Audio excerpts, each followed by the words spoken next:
Welcome to Port St. Lucie. This is Professor Tefero for Lesson 6 of Bernanke Macroeconomics Part 1. And tonight in Lesson 6, we're going to go over a couple of principles, including M1 and M2. Let's begin with M1 and M2. M1 is the total amount of printed money by your country in a given year. M2 is the total amount of your printed money plus any other additional assets your country may have, such as gold or maybe oil reserves or other things like that. And there's a value for everything that's owned, and so you have to add that into the M2 figure. Um, why is this important? Because if you print too much money, it becomes worthless. Just like in Germany after World War I, there were people walking around with barrel loads of money to pay for a loaf of bread. Not a good idea. You cannot print money whenever you want to, or whenever you think you're running out of money, and that's not the way to go.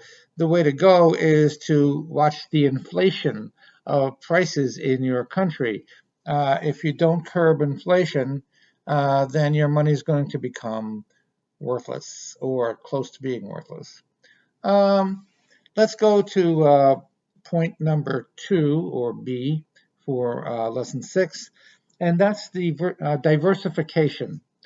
Diversification can be best explained by the behavior of banks within the United States and any other country for that matter.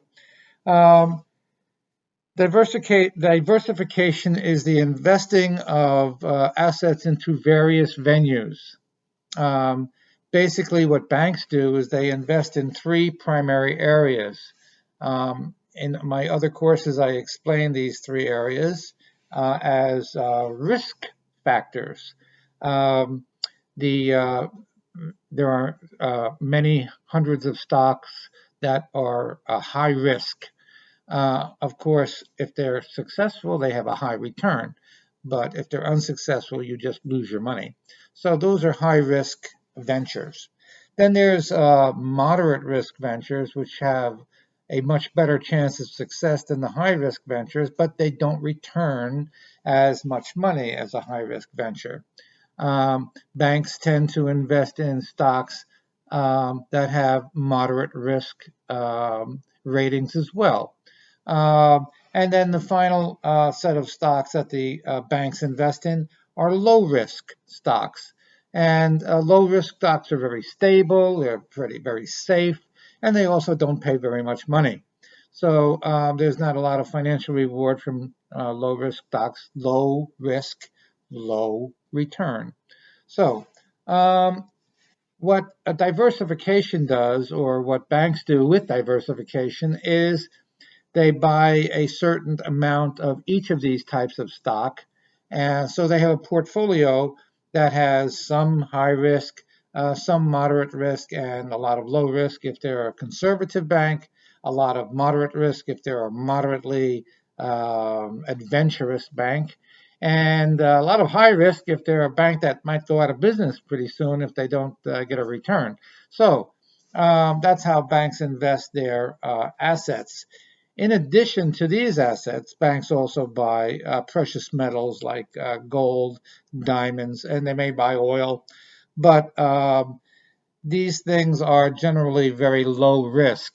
Um, so it falls in the low risk category to buy precious metals and oil. So that's basically what diversification is. It means to reduce risk by investing in various venues so that you have a little bit of everything in case the economy goes up. Then the high risk ventures might make more money for you. If the economy goes down, then you're better off staying with the low risk commodities. The second principle that we want to go over for this particular lesson is Oken's Law.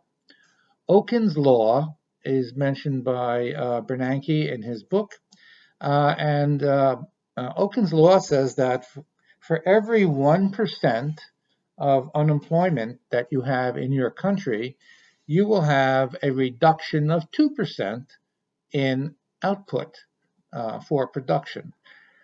This is bad, of course. So that if you have a 6% unemployment rate in your country, that means you're going to have a 12% decrease in your country's production, and that's a serious deficit to work with. So you want to protect unemployment from going up too high because it's going to affect your ability to produce goods. This leads us to the two types of financial downturns that you could have in a country as a result of too much unemployment. You can have a cyclical recession, which is temporary. Hopefully, the one we're in now is temporary for the COVID problem. And you can have a long-term recession, which turns into a depression. That would be for an extended period of time, maybe 5 years or more. And one is a cyclical. We covered cyclical in lesson 4 in cyclical unemployment. Well, it's the same thing for recession. You have a cyclical recession or cyclical unemployment. They're very closely related. And then you have a depression, which is really complete. You have it's not cyclical.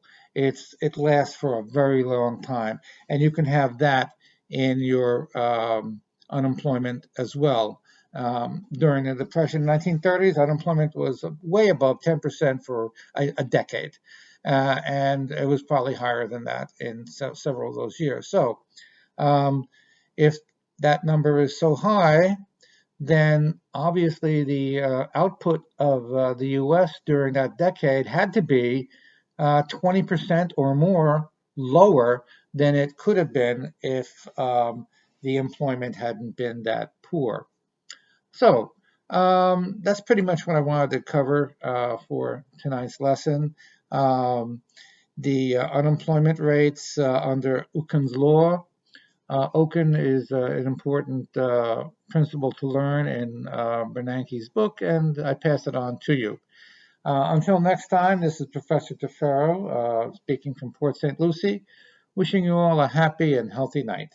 Take care. Bye-bye.